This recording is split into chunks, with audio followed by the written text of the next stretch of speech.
అందరికీ నమస్కారం. ఇవాళ నందవరం రావడం జరిగింది. చాలా ఆనందంగా ఉంది. ఇక్కడంతా కొత్త కొత్త డెవలప్మెంట్స్ చాలా చూస్తున్నాను ఈసారి. చాలా బాగుంది గార్డెన్ అంతాను.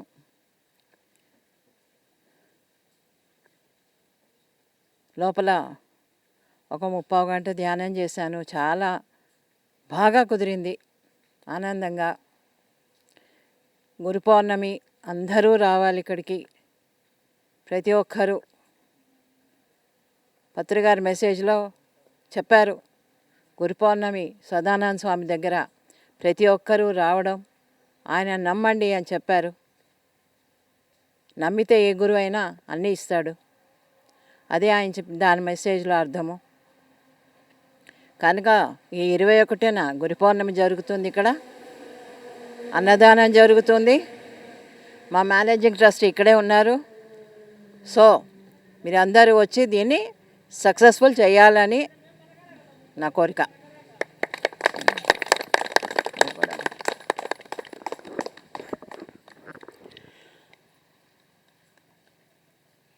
సదానంద సద్గురు మహారాజు వారికి పాదాభివందనాలు. అదే మాదిరిగా ప్రపంచవ్యాప్త పిరమిడ్ ధ్యాన కేంద్రాల వ్యవస్థాపకులైనటువంటి బ్రహ్మర్షి పత్రిజీ గారికి పాదాభివందనాలు. అదే మాదిరిగా సర్ణమాల పత్రమ్మ గారికి కూడా పాదాభివందనాలు. ఇక్కడ పత్రిజీ గారి ఆకాంక్ష ప్రతిరోజు అన్నప్రసాద వితరణ జరగాలి. ఎంతవరకు అంటే 10,000 మందికి దగ్గర జరగాలి భవిష్యత్తులో అని ఆయన ఆకాంక్ష. అదే మాదిరిగా సమాధి దగ్గర, గురువుగారి సమాధి దగ్గర ప్రతి నిత్యం నిరంతరంగా ధ్యాన సాధన జరగాలని ఆయన ఆకాంక్ష. ఆయన ఆకాంక్ష మేరకు మేము ట్రస్ట్ సభ్యులమందరూ మేడం గారి ఆధ్వర్యంలో దాదాపు అందరం కలిసికట్టుగా ప్రతిరోజు నిత్యాన్న ప్రసాద వితరణ జరుగుతూ ఉంది. అదే మాదిరిగా ధ్యానం సాధన చేసుకోవడానికి కూడా కావాల్సిన వసతి ఏర్పాటు చేస్తున్నాం. అదే మాదిరిగా ప్రతి ఆదివారం కూడా ఇక్కడ ఒక సీనియర్ పిరమిడ్ మాస్టర్ను రప్పించి వాళ్ళ చేత ధ్యానం క్లాసులు చెప్పిస్తూ అనుభవాలు చెప్పిస్తూ ప్రభాకర్ రెడ్డి గారి ఆధ్వర్యంలో జరుగుతూ ఉంది ఆ కార్యక్రమం. ఇలా ఒక్కొక్కరు ఒక్కొక్క పని చేసుకుంటూ అద్భుతంగా ఈ యొక్క సదానంద సద్గురు నిత్యాన్నదాన సేవ ట్రస్ట్ ఎంతో అద్భుతంగా పోతూ ఉంది. ఇంకొక విశేషం ఏమంటే, ఈ ట్రస్టు సభ్యులమైన మేమందరం కూడా ఏ పని అయినా అందరం కలిసికట్టుగా ఎవరి చేతనంత వాళ్ళు చేసుకుంటూ ఉన్నాం. ఎక్కడా కూడా ఈ ట్రస్ట్కి విరాళాలు నగదు రూపంగా తీసుకోకూడదు అని ఒక నిర్ణయించుకొని ఆ రోజు నుంచి మొదటి నుంచి ఇప్పటి వరకు కూడా నగదు మాత్రం తీసుకోం. ఎవరైనా ఈ ట్రస్ట్కి సహాయ సహకారాలు అందించాలనుకుంటే కేవలం ఒక బ్యాంక్ అకౌంట్ ఉంది, ఆ బ్యాంక్ అకౌంట్లో మాత్రమే వేయాలంటున్నాం. ఎందుకంటే భవిష్యత్తులో ఈ ఈ ట్రస్ట్కి వచ్చినటువంటి విరాళం ఎంత, నిధులు ఎన్ని అనేటువంటి విషయం ఎన్ని సంవత్సరాలైనా కూడా బ్యాంక్ అకౌంట్ కాబట్టి ఖచ్చితంగా ఉంటాయి, వివరాలు డీటెయిల్గా ఉంటాయి. భవిష్యత్తులో మేము ఉన్నా లేకపోయినా ఎన్ని సంవత్సరాలకైనా కూడా నీట్గా ఉంటుంది. అకౌంట్స్ ద్వారా అంటే బ్యాంక్ అకౌంట్స్ ద్వారా పోతే నీట్గా ఉంటుంది, ట్రస్ట్ ఇబ్బంది లేకుండా ఉంటుంది అనేటువంటి దాంతో ఆ రోజు మొదట ఎప్పుడైతే ట్రస్ట్ స్టార్ట్ చేసామో అప్పటి నుంచి ఇప్పటి వరకు కూడా ₹1 కూడా నగదు తీసుకోకుండా కేవలం బ్యాంకు ద్వారా వచ్చేటువంటి నిధులను మాత్రమే తీసుకుంటూ మాకు అవసరమైనప్పుడు ఆ నిధులను ఖర్చు చేసుకుంటూ కేవలం అవసరమైనప్పుడు మాత్రమే ఖర్చు చేసుకుంటూ మిగతా సారి అంతా కూడా ట్రస్ట్ సభ్యులం అందరం కలిసి ఎంతో కొంత వేసుకుంటూ ఎవరికి శక్తి మేరకు వాళ్ళు వేసుకుంటూ ఈ ట్రస్ట్ను నడుపుతున్నాం.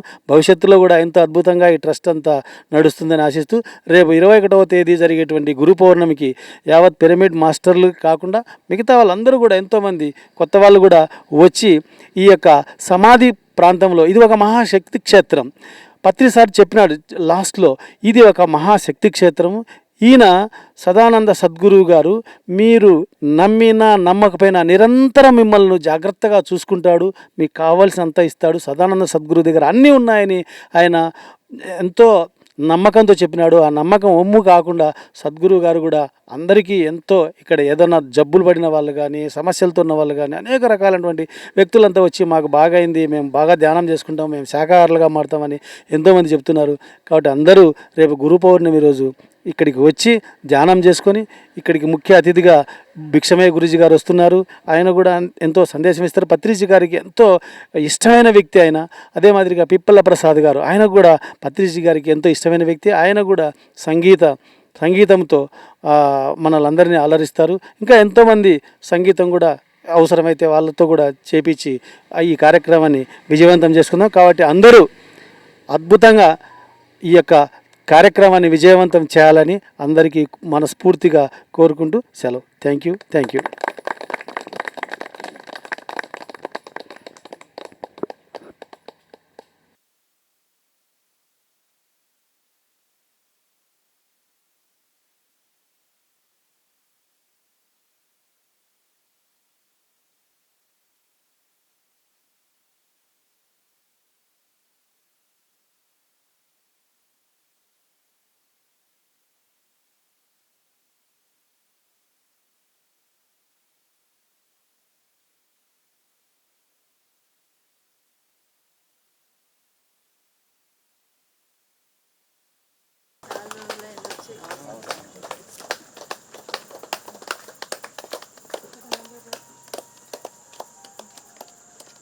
అనులే కాబట్టి మీకు అన్ని విషయాలు తెలుసు. కొత్తగా నేనేం నేర్పించడానికి మీకేం రాలేదు.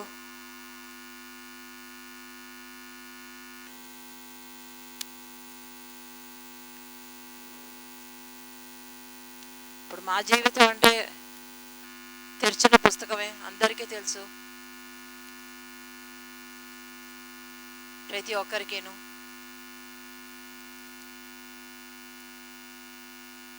మూడేళ్ల నుంచి ఆయనతోనే కొంచెం ఎక్కువగా గడపడం జరిగింది. ఆయన ఆరోగ్య పట్ల చూసుకోవడానికని బయటికి ఎక్కడికి రావలేదు. అంతకుముందు కోవిడ్ ఉండింది, అది ఇది అన్నీ. అప్పుడే 2 ఏళ్ళు అయిపోయింది, ఎలా గడిచిపోయిందో తెలీదు.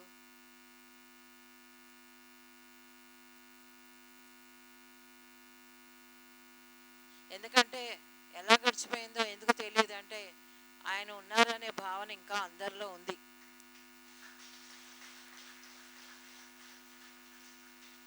ఆయన ఎక్కడికి వెళ్ళలేరు కూడా.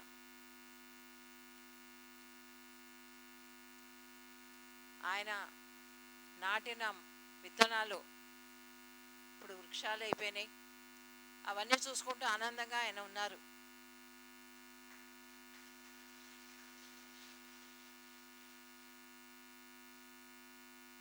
ప్రతి ఒక్కరిలో కూడా ధ్యానం అనే భావనని రగిలించి వెళ్ళారు ఆయన.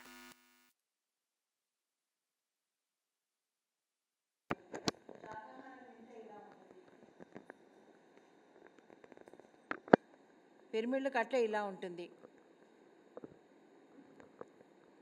ఇలాగా ప్రతి ఒక్కటి కూడా ఆయన అందరికీ నేర్పించి వెళ్ళారు. నేర్పించారు కాబట్టి మనం ఇంత స్ట్రాంగ్గా ఉన్నాం ఈరోజు.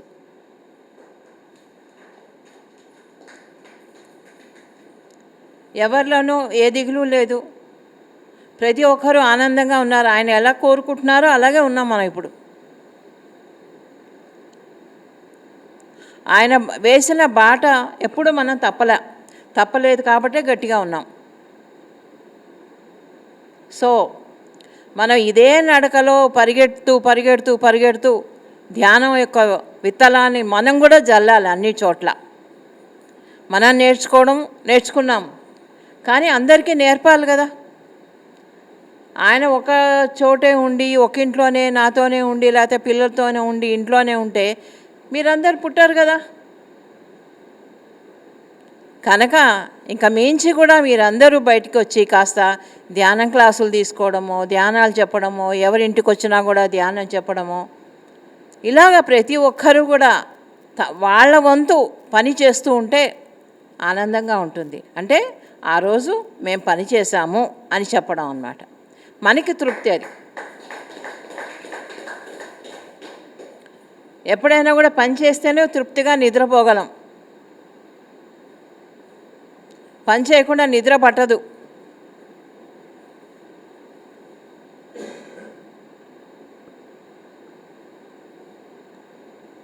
కనుక అందరూ పనిచేస్తున్నారు, ఎవరు కూడా ఊరికే కూర్చోలేదు. నేర్చుకున్న వాళ్ళు ఎవరు ఊరికే లేరు. చెప్తూనే ఉన్నారు అందరికీ ధ్యానం చేయండి. శాకాహారులు కండి, పిరమిడ్లు కట్టండి, పుస్తకాలు చదవండి. ఇవన్నీ కూడా సార్ చెప్పిన సూత్రాలే. ఈ సూత్రాలు మనం మన జీవితంలో పాటిస్తూ ఉన్నామంటే మనం చాలా ఎత్తుకు ఎదుగుతాం. ఆయన ఎన్నో పుస్తకాలు, వేల పుస్తకాలు చదివారు. చదివిన ప్రతి పుస్తకాన్ని చెప్పారు, ఇది బాగుంటుంది, ఇది ఇక్కడ దీంట్లో ఇది బాగుంటుంది, దీంట్లో అది బాగుంటుందని అందరికీ చెప్పారు. మనం పుస్తకం చదివితేనే మనకేంటో తెలుస్తుంది ఆ పుస్తకంలో ఏముందో. కనుక మనమందరం కూడా ప్రతి పుస్తకాన్ని చూసి చదవండి. ఊరికైనా తీసి పక్కన పెట్టడం కాదు. ఇప్పుడు ధ్యాన్ జగత్ మ్యాగజైన్ మన ఇంటికి వస్తుంది, దానిలో బొమ్మలు చూసి పక్కన పెట్టకూడదు, చదవాలి. ఏం కొత్త విషయాలు ఉన్నాయో మనకు తెలియదు దాంట్లో. ఆయన ఎంతో కష్టపడ్డారు ధ్యాన్ జగత్ మ్యాగజైన్ కోసం. రాత్రింబగళ్ళు ప్రతి నెల మ్యాగజైన్కి ఒక 15 రోజులు కేటాయించేవారు. ఆయన ఏ దేశంలో ఉన్నా ఎక్కడున్నా కూడా ఆ వెళ్ళేవి అవి కరెక్షన్ చేయడం, మళ్ళీ వెనక్కి రావడం, మళ్ళీ కరెక్షన్, ఇదే పని ఉండేది. 15 రోజులు ఆయన దాని మీదే పెట్టేవారు. ప్రతి ఒక్క అక్షరం కూడా ఆయన కరెక్ట్ చేసి తర్వాతే బయటకు వచ్చేది. అలాగా ధ్యాన్ జగత్ అనే కాదు, ఏ తెలుగు ట్రాన్స్లేషన్ జరిగిన పుస్తకమైనా సరే ఆయన కరెక్షన్ అయ్యాకే మార్కెట్లోకి వచ్చేది, మన పిఎస్ఎస్ఎం మార్కెట్లోకి. కనుక ప్రతి ఒక్కరూ ఆయన కష్టం అది, ఆ కష్టాన్ని గుర్తించి ఆ యొక్క గ్రాటిట్యూడ్ అంటాం, అంటే ఆయన మీద చూపే భక్తిని మనం ఎలా తెలియజేసుకోవాలి అంటే ఆ పుస్తకాలు తీసుకోవాలి, చదవాలి, దాంట్లో ఉన్న నాలెడ్జ్ని మనం గెయిన్ చేసుకోవాలి. ఎప్పుడైనా సరే ఏదైనా పుస్తకం చదివితేనే మనకి జ్ఞానం వస్తుంది. ఎందుకంటే దాంట్లో ఎంతోమంది జీవిత చరిత్రలు ఉంటాయి. ఇప్పుడు మన జీవిత చరిత్రే ఉంది, మన పుస్తక రూపంలో పెడితే అదొక చరిత్ర అయింది. అలాగే ప్రతి చోట ప్రతి పుస్తకము ఒక జీవిత చరిత్రే. వాళ్ళు ఎలా పుట్టారు, ఎక్కడ పుట్టారు, ఎలా పెరిగారు, ఏం నేర్చుకున్నారు, ఎలా వెళ్ళిపోయారు, ఇలాగ ప్రతిదీ అణువణువుల్లోనూ జ్ఞానం ఉంటుంది, నేర్చుకోవడం ఉంటుంది. ఎప్పుడైతే నేర్చుకుంటామో మనం ఎదుగుతాం. ఏది నేర్చుకోకుండా ఎదగం మనం. ఎందుకంటే మన బ్రెయిన్ చాలా చిన్నది, మన ఇంటి పరంగానే ఉంటుంది, వ్యాపార పరంగానే ఉంటుంది. కానీ అవన్నీ పక్కన పెట్టి మనం ఈ ధ్యానంలో దిగాం కాబట్టి దానికి తగ్గ జ్ఞానాన్ని ఇచ్చే పుస్తకాలను మన చేతిలో ఉంటే కనుక మనం ఏమవుతుందంటే పుస్తకం ఉంది, మనం చదువుతాం, బాగానే ఉంది. ఆయన చెప్పేవారు, ఇది నేను చెప్పడం లేదు, ఆయన చెప్పేవారు నాకు. పుస్తకం తీసుకొని ఎవరింటికన్నా వెళ్తే పుస్తకం పట్టుకెళ్ళేవారు ఆయన. ఎందుకు పుస్తకం తీసుకెళ్తావు, అక్కడికి వెళ్ళి చదవవు కదా, ఎందుకు తీసుకెళ్తావు అంటే, ఈ పుస్తకం చూసి నేనేమిటో వాళ్ళు చెప్పాలి, నాకు ఏ ఇంట్రెస్ట్ ఉందో వాళ్ళు చెప్పాలి. అంటే మన చేతిలో ఒక యోగి ఆత్మకథ పుస్తకం ఉందనుకోండి, అప్పుడు ఆ ఎదుటి వాళ్ళకి తెలుస్తుంది నేను ఒక యోగిని అని. అలాగా ఆ దృష్టితో ఆయన ఎప్పుడూ కూడా చేతిలో పుస్తకం ఉంటూనే ఉంటుంది. ఆయన బల్ల మీద ఇంత గుట్ట పుస్తకాలు ఉండాల్సిందే ఎప్పుడు. చాలా చెప్పేదాన్ని నేను కూడాను. ఆయన అనేదాన్ని, నీకు పుస్తకాలు ఇవ్వకుండా, మొబైల్ ఇవ్వకుండా, టీవీ ఇవ్వకుండా ఒక అడవిలో పెడితే ఏం చేస్తావు అనేదాన్ని. అక్కడి నుంచి మాయమైపోతా అనేవారు. అంటే అవంతా లేకుండా ఆయన ఉండలేరు అని. మొబైల్ అంటే అందరితో మాట్లాడడం, ఇగో ఇలాగే అందరితో మాట్లాడడం, చదువుకోవడం, టీవీలో న్యూస్ చూడడం, లేకపోతే క్రికెట్ చూడడం, ఇవి లేకపోతే ఆయన ఉండలేరు. సో ఇవి బాగా తెలిసిన వాళ్ళేమో ఇగో ఇలాంటి పిచ్చి క్వశ్చన్సే నేను వేస్తూ ఉండేదాన్ని ఆయన. అర్థం పడతాం లేని క్వశ్చన్స్, అదో సరదా. ఎందుకంటే ఎప్పుడు సీరియస్గా ఉంటే బోర్ కొడుతుంది కదా లైఫ్. అప్పుడప్పుడు సరదా ఉండాలి జీవితంలో.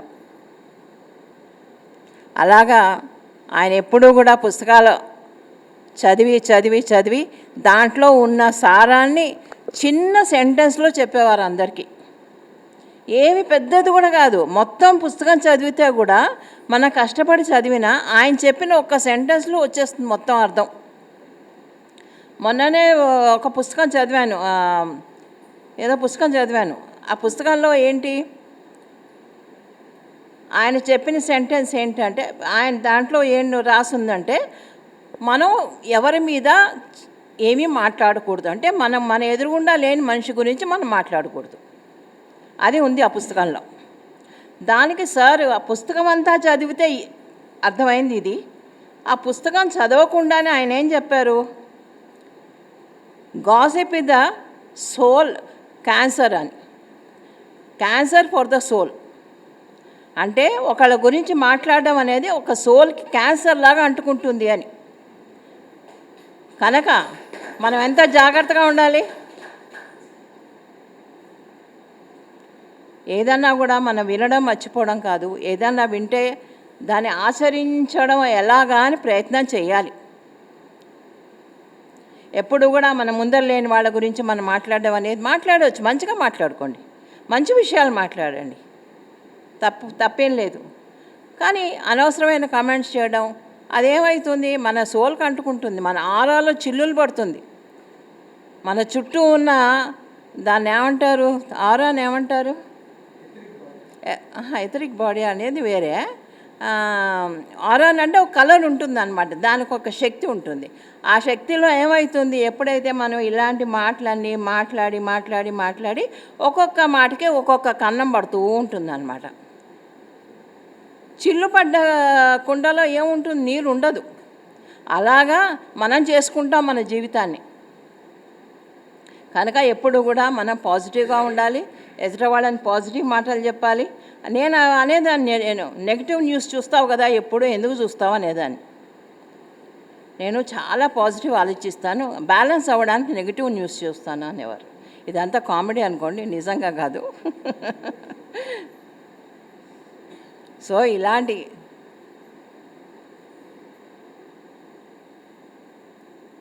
మా ఇద్దరి మధ్య మాటలు జరుగుతూ ఉండేవి.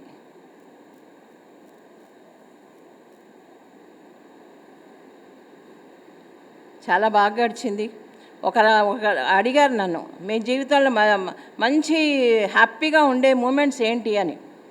కోవిడ్ టైంలో హ్యాపీగా ఉన్నాను అన్న, ఎందుకంటే ఆయన ఎప్పుడు నాతోనే ఉన్నారు. సో కోవిడ్ అనేది ఒకళ్ళకి శాపం, ఒకళ్ళకి వరం. నాకు అది వరాన్ని ఇచ్చింది. ఎందుకంటే ఆయన ఎక్కడికి వెళ్ళలేరు, ఎవరు ఇంటికి రానివ్వరు, బస్సులో ఎక్కనివ్వరు, కార్ పోనివ్వరు, రోడ్డు మీద ఎక్కడికి వెళ్తారు, ఫ్లైట్లు లేవు. కనుక ఇంట్లోనే ఉండేవారు, చక్కగా టీవీ చూసుకుంటూ, matinee show, morning show, night show అని చూసుకుంటూ మేము ఇద్దరం వంటలు చేసుకుంటూ, రకరకాల వంటలు అలా మేము గడిపామన్నమాట. ఇవాళ ఏదో సందేశం చెప్పమన్నారు, ఇవే సందేశాలు. ఎందుకంటే ఆనందంగా ఉన్న రోజులు నెమరేసుకోవడంలో ఒక మంచి అనుభూతి ఉంటుంది. ఆ అనుభూతే మళ్ళా ఎవరితోన్నా చెప్పినా కూడా నాకు మళ్ళీ అవన్నీ జ్ఞాపకం వస్తూ ఉంటాయి.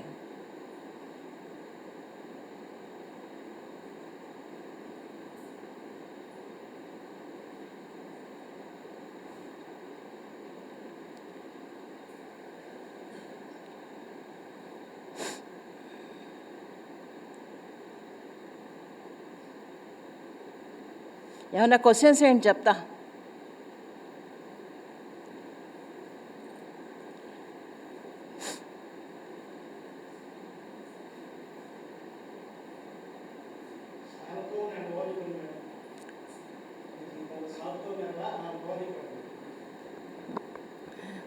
సార్తో ఉన్న అనుభవాలు చాలా బాగుండేవి.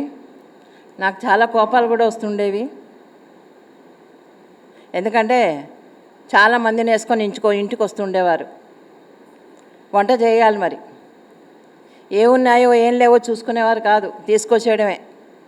అప్పుడు చాలా కోపం వచ్చేది, ఎలాగా అని. కానీ పాపం బాగా సర్దుకుపోయేవారు, ఆయన బాగా సర్దుకుపోయేవారు. ఎప్పుడు కూడా అంటే ఎవరికైనా భోజనం పెట్టకపోతే బాధపడేవారు. ఆయన బాధపడతారని చెప్పి నాకు ఇష్టం ఉండేది కాదు. బాధపడతారు కదా ఎలాగా అని చెప్పేసి ఏదున్నా ఏం లేకపోయినా ఎంత కావాలో అంతవరకు పక్కింటి నుంచి అలా తెచ్చి వండి పెట్టేదాన్ని. అలాగా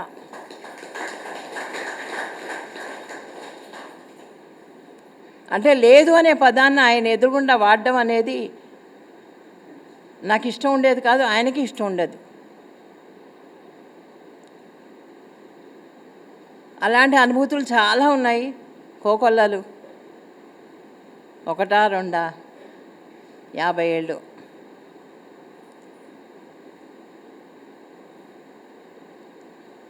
పిల్లలతో బాగా ఉండేవారు, చాలా అభిమానంగా చూసుకునేవారు పిల్లల్ని. వాళ్ళతో బాగా ఆడుకునేవారు. చంటి పిల్లలప్పుడు, పెద్ద పిల్లలప్పుడు ఏడిపించేవారు, అది ఇలా అదలా అని.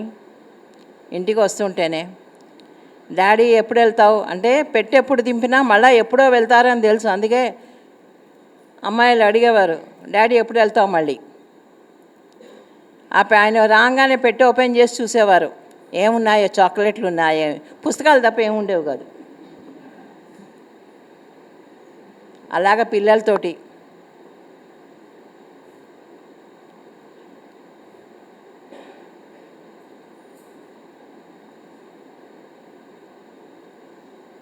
ఎక్కడికి వెళ్ళాలన్నా జాగ్రత్తలు బాగా చెప్పేవారు. అదే మొన్న కూడా నేను తలుచుకున్నాను. ఇప్పుడు అనుకోవచ్చు నేను ఆయన ఎక్కడికో క్యాంపులో ఉన్నారు, ఎక్కడో ఉన్నారు అని నేను అనుకోవచ్చు. కానీ ఎక్కడున్నా కూడా ఆయన నాకు ఫోన్ చేసేవారు. ఎలా ఉన్నావు, ఏం జరుగుతుంది, ఏంటి విశేషాలు, ఎలా ఉన్నావు కాదు ఏంటి విశేషాలు అని అడిగేవారు. అది మిస్ అవుతాను నేను. నాకు ఏదన్నా డౌట్ ఉన్నా, ఏదన్నా కొంచెం ప్రాబ్లంలో ఉన్నా ఆయనకు చెప్పితే చాలా తేలిగ్గా ఆ బాధను తీసేసేవారు. అది మిస్ అవుతున్నా.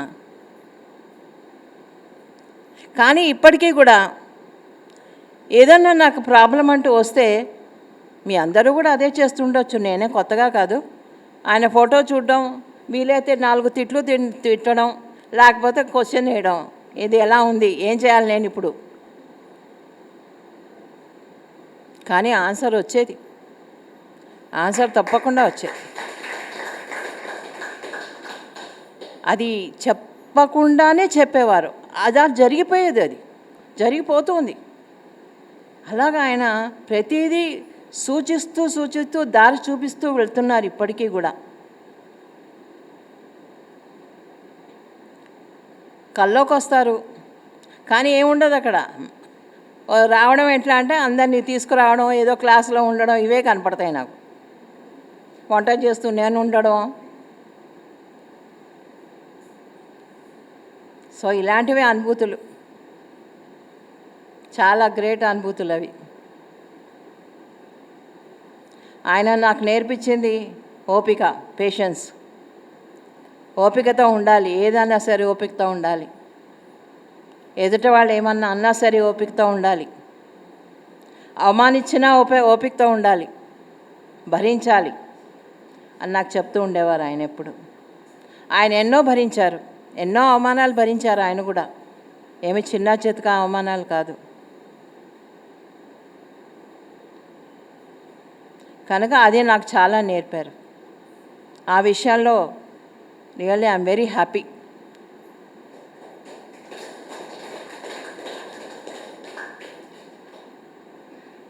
ఇంకేం చెప్పండి.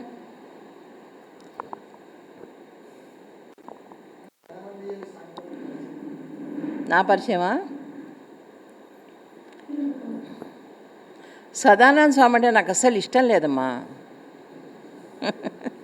ఒకప్పుడు, ఇప్పుడు కాదు, ఒకప్పుడు నన్ను ఆయన తీసుకెళ్ళేవారు. ఆయన క్యాంపులకు వెళ్ళినప్పుడల్లా ఆయన ఎప్పుడు భోజనం క్యారియర్ ఇంట్లోంచి పంపేదాన్ని. అయితే ఆయన క్యాంప్ వెళ్ళినప్పుడు ఫెర్టిలైజర్ కంపెనీ కదా, క్యాంపులు వెళ్ళేవారు. వెళ్ళినప్పుడు నన్ను తీసుకెళ్ళమనేవారు. నేను పెద్దమ్మాయిని అప్పుడు పెద్దమ్మాయి పుట్టింది అంతే, ఆ అమ్మాయిని కూర్చోబెట్టుకొని చిన్నది, ఆ సంవత్సరం పిల్ల. దాన్ని ఒళ్ళో పెట్టుకొని క్యారియర్ పెట్టుకొని రిక్షాలో కూర్చొని ఆ రాఘవేంద్ర లాడ్జ్ అని ఉండేది, అక్కడికి వెళ్ళేదాన్ని. వెళ్ళి క్యారియర్ అక్కడ పెట్టేదాన్ని, అంతా వడ్డిచ్చేదాన్ని. వడ్డిచ్చేసి మొహం పక్కకి తిప్పుకొని కూర్చునేదాన్ని, ఎందుకంటే నాకు ఇష్టం లే కదా. కానీ ఆయన చెప్పారు కాబట్టి చెయ్యాలి. అలాగా ఆయనతో అలా పరిచయము. ఇష్టం లేని పరిచయం అది. ఎందుకు ఇష్టం లేదంటే ఈయన ఎక్కువ ఆయన దగ్గర పెట్టుకునేవారు, అది నాకు ఇష్టం లేదు. ఎప్పుడు చూసినా ఆయన దగ్గరే ఉండేవారు. క్యాంపులో ఉంటే క్యాంపులు, లేకపోతే స్వామి దగ్గర. ఇలాగుంటే ఏంటబ్బా ఇది అని నాకు చిరాకు వచ్చేసేది, కోపం వచ్చేసేది. కానీ ఏమీ తట్టుకోలేకపోయేదాన్ని. ఇవన్నీ చాలామందికి చెప్పాను నేను. ఇది మీ అందరికీ తెలిసే ఉంటుంది. కనుక అలా పరిచయం నాకు. కానీ ఆయన చెప్పేవారు, ఎప్పుడోసారి వస్తావమ్మా నువ్వు నా దగ్గరకు వస్తావు, అంతే ఇది అంతే అన్నట్టు మాట్లాడేవారు అనమాట. అంటే ఇలాగే ఉంటారు. అలాగా జరిగింది పరిచయం. మన జీవితంలో ప్రతి క్షణం ఆల్రెడీ డిసైడ్ అయి ఉంటుందా, లేకపోతే మెయిన్ కట్టాలి డిసైడ్ అయ్యి మెయిన్ కట్టాలి. ప్రతి క్షణం డిసైడ్. ప్రతి క్షణానికి వాల్యూ ఉండదు కదా. ఇప్పుడు ప్రతి క్షణం డిసైడ్ అవ్వాలంటే మెయిన్ కట్టాలు కూడా ఒక్కొక్కసారి పక్కదారి పడతాయి. ఎందుకంటే మనకు ఒకటి ఫ్రీ విల్ అనేది ఉంది కాబట్టి. ఇప్పుడు మీకు తెలిసే ఉంటుంది, జిడ్డు కృష్ణమూర్తిని మైత్రేయ బుద్ధుడు వాకిన్ అవ్వాలి. కానీ లాస్ట్ మూమెంట్లో మొత్తం అంతా నేర్పించి ఆయనంతా తయారు చేశాక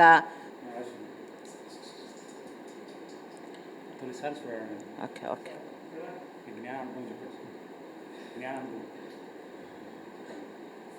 అయితే లాస్ట్ మూమెంట్లో నేను నా శరీరాన్ని ఇవ్వను అనేసాడు. అంటే ఏంటి? ఫ్రీ విల్ కదా అక్కడ. ఒక్కొక్కసారి ఫ్రీ విల్ పనిచేస్తుంది, అన్ని చోట్ల పనిచేయదు. ఎక్కువ శాతం ఇప్పుడు నువ్వు అన్నట్టు ఇంపార్టెంట్ విషయాలు మాత్రం ఫిక్స్డ్ అయి ఉంటాయి. అక్కడ మార్పు జరగకపోవచ్చు, కానీ చిన్న వాటి వల్ల పెద్ద కూడా మార్పు జరుగుతాయి. అది చిన్న విషయాల్లో దానివల్ల పెద్ద విషయాలు కూడా పక్కదో పట్టచ్చు. కనుక అన్ని చోట్ల మన డిసైడ్ అయిందే మనకు జరగకపోవచ్చు. అలా అని డిసైడ్ కాలేదు కదా అని మనం అది కాదు అని కూడా అనుకోవడానికి లేదు. చిత్తశుద్ధి కలగాలంటే ధ్యానం మాత్రమే ధ్యానంతో పాటు నిష్కామ కర్మ కూడా చేయాలి. ధ్యానం చేయాలి, ఫస్ట్ ధ్యానమే. ఏమన్నా ఫస్ట్ ఏం క్వశ్చన్ వేసా? చిత్తశుద్ధి కలగాలంటే ధ్యానం కావాలి, అది మస్ట్. ఓకే. తర్వాత నిష్కామ కర్మ అనేది మనం ఇష్టాన్ని బట్టి చేస్తాం. అది ఏది ఫోర్స్తో మనం చేయలేం. నిష్కామ కర్మ అనేది ఫోర్స్తో చేయలేం. అంటే నువ్వు ఈ దానం చేయాలి, ఈ కర్మ చేయాలి, ఈ మంచి కర్మ చేయాలి, నువ్వేమీ ఎక్స్పెక్టేషన్ లేకుండా చేయాలి అనేది ఎవరూ నీకు చెప్పరు. అది నీ లోపల నుంచి రావాలి. నీ లోపల నుంచి వస్తే అప్పుడు అది కరెక్ట్. అంతేగాని ఎవరో చెప్తే మనం చేయడంలో అది నిష్కామకరం ఎందుకయింది? అది లోపల నుంచి వస్తేనే మనం కరెక్ట్గా చేస్తాం. ధ్యానమైనా మనం కూర్చోబెడితే కూర్చోండి, కళ్ళు మూసుకోండి అని అందరికీ నేర్పిస్తున్నాం. కానీ కర్మని ఎలా నేర్పిస్తాం? మంచిదారి ఇదమ్మా అని చెప్పడం వరకు మన డ్యూటీ. కానీ అది ఏమో వాళ్ళు మంచిదారు అనుకుంటారో కాదో, వాళ్ళ జీవితంలో అది మంచిదారి కాకపోవచ్చు. చెప్పడం మన ధర్మం, వినడం వినకపోవడం వాళ్ళ కర్మం. అది దీనికి చాలా ఉంటాయన్నమాట. ఈ నిష్కామ కర్మ అనేది చాలా పెద్ద సబ్జెక్ట్. అది ఎప్పుడైనా సరే మనం కావాలి అనుకున్నది, మనకిష్టం ఉన్నది ఇంకోళ్ళకి ఇవ్వాలి. కానీ మనకి ఇష్టం లేదు, మనకి చాలా ప్రీతికరమైంది, అది ఇంకోళ్ళకి ఇవ్వలేము. కానీ అక్కడ మనం ఇంకోళ్ళు కావాలి అనుకుంటున్నారు. కావాలి అనుకున్నప్పుడు మనం ఇవ్వడంలో మనం దాన్ని వదులుకోవాలి.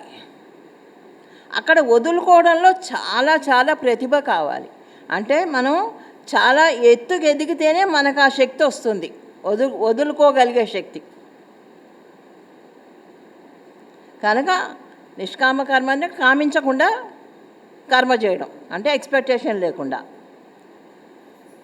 సో అది చాలా కష్టమైంది, బట్ అసాధ్యం అయితే కాదు.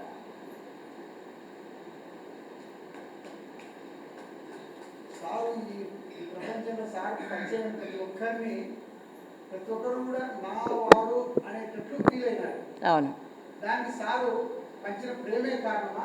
ఎస్, లేదు ప్రేమ, శక్తికి మించిన ప్రేమ అది.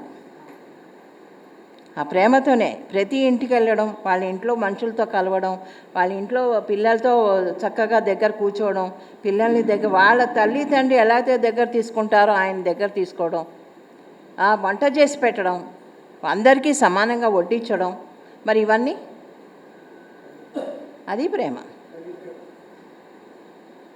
ఆ గురువు ప్రేమ తల్లికి మించింది. అది తల్లి అన్న తన పిల్లల్నే ప్రేమిస్తుంది, గురువు అలా కాదు, అందరినీ ప్రేమిస్తాడు.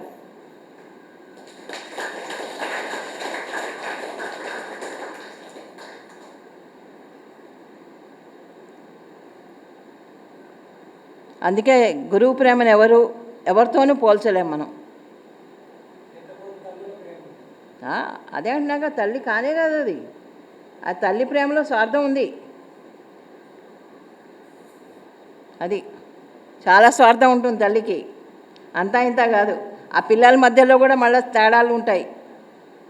ఇవన్నీ ఉన్న మాటలండి, నేను నిజాన్ని చెప్తున్నా. మనం తల్లి అనేసరికి మనం ఏదో అందాన్ని ఎక్కిచ్చేస్తాం, కానీ ఆ తల్లిలో కూడా స్వార్థం ఉంటుంది.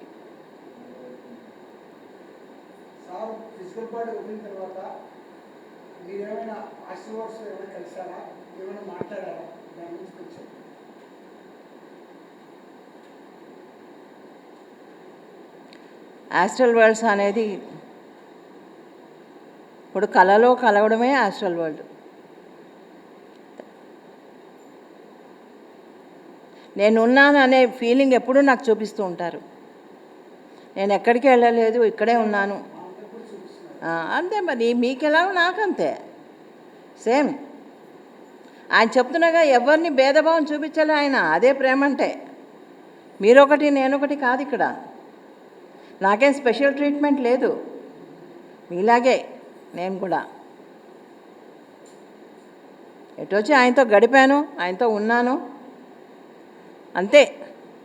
బట్ అందరితోనూ ఉన్నారు ఆయన. సో అందరికీ కనిపిస్తారు, అందరికీ ఆ భావన ఉంది ఆయన ఇక్కడే ఉన్నారు అని. అది కానీ బాగా చూపిస్తారు, దారి బాగా చూపిస్తారు ఆయన. ఎటు వెళ్ళాలి అనే ఎప్పుడైతే మీమాంసలో నేను ఉంటానో వెంటనే ఆయన జవాబు వస్తుంది, నాకు వస్తుంది. అంటే అది బాగా తెలుసుకొని నన్ను బాధ పెట్టిన విషయమై ఉండాలి, అప్పుడు ఆయన వెంటనే నేను ఉన్నాను అన్నట్టు చూపిస్తారు.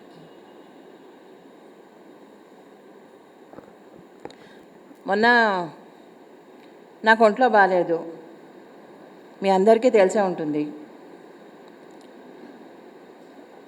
ఎప్పుడు నవంబర్ 11th అయ్యాక తిరువన్నామలలో 11th పండగ చేసుకున్నాము. అక్కడ నుంచి బెంగళూరు వచ్చాను. రాగానే 22వ తారీఖు నుంచి నాకు కొంచెం ఆయాసం ఎక్కువగా ఉంది. సరే అని హాస్పిటల్కి వెళ్ళాను. హాస్పిటల్లో అక్కడ ఎమర్జెన్సీ వార్డులో జాయిన్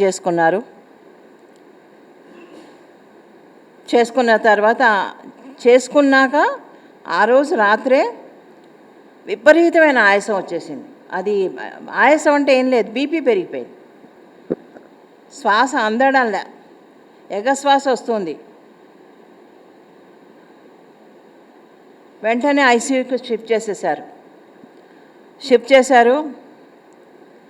ఏవో అన్నీ యాంటీబయాటిక్స్ అవన్నీ ఇచ్చారు. ఇచ్చిన తర్వాత ఆ వార్డ్ బాయ్స్ ఉంటారు కదా, వాళ్ళంతా మాట్లాడుకుంటున్నారు, ఏదో వెంటిలేటర్ గురించి మాట్లాడుతున్నారు.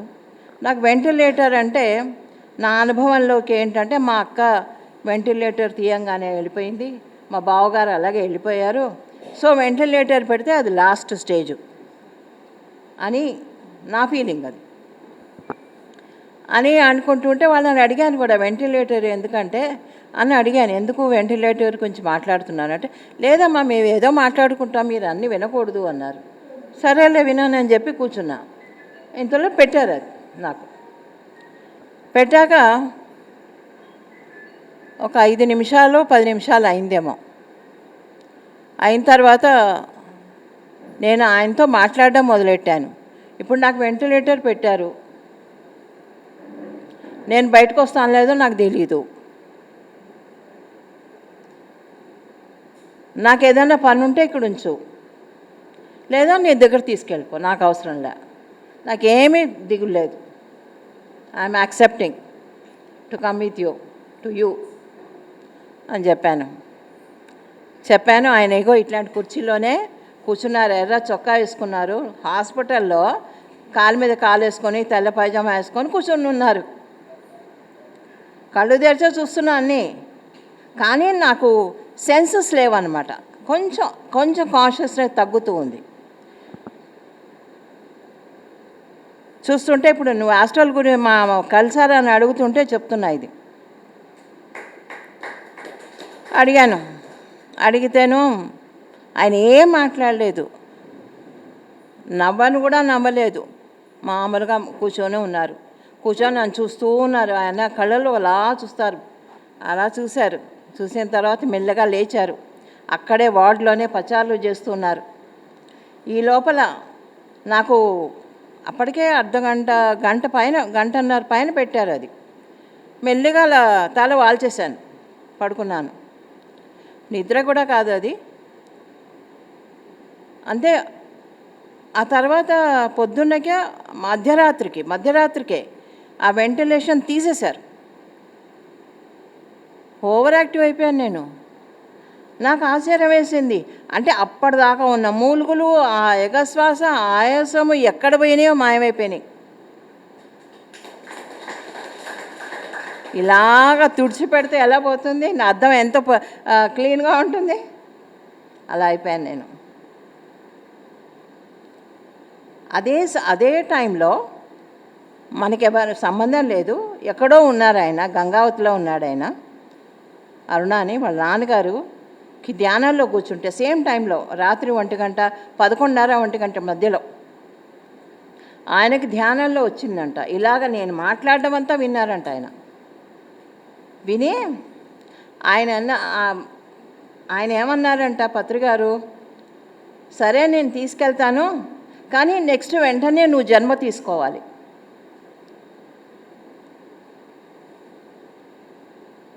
ఇప్పుడు కనుక నువ్వు బాగా అయిపోతే నువ్వు ఉంటే ఆ కొంచెం ముగించుకొని పైకి వచ్చేయి అన్నారంట. అదే కరెక్ట్, అదే అంటే అప్పుడు నేను అన్నాను, నేను మళ్ళీ జన్మ తీసుకోను అన్నా అంట. అప్పుడు వెంటనే ఆయన నన్ను మొత్తం అంతా క్లీన్ అయిపోయింది. ఎలా అయిపోయిందో నిజంగా. తర్వాత రిపోర్ట్స్ అన్నీ చూస్తే ఎక్కడ ఏ ప్రాబ్లం లేదు. వాళ్ళే ఆశ్చర్యపోయారు డాక్టర్లు, ఏమైందమ్మా మీకు అని. మీకు ఇంతకుముందే ఏమన్నా ఆస్మా ఉందా, మీకేమన్నా బీపీ ఉందా, ఇది ఉందా, అది ఉందా? నాకేం లేవయ్యా బాబు, ఒక షుగర్ మాత్రం ఉందన్న. అదేమో కంట్రోల్లో ఉంది, మరి అదేమో కంట్రోల్లో ఉంది. అలాగా డాక్టర్లు ఆశ్చర్యపోయారు, ఎలా వచ్చి ఏముందమ్మా, ఎంత యాక్టివ్గా ఉన్నావు నువ్వు అని. సో అలా జరిగింది యాస్ట్రల్గా. అలాగా ఆ రోజు అదే ఎంతో సీరియస్ అయితే తప్ప ఆయన్ని తలుచుకోను నేను. అది నా చెయ్యి దాటిపోతే.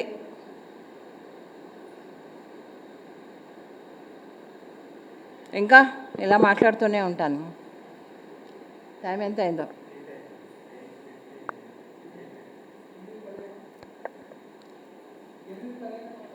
8:30 అయిందా?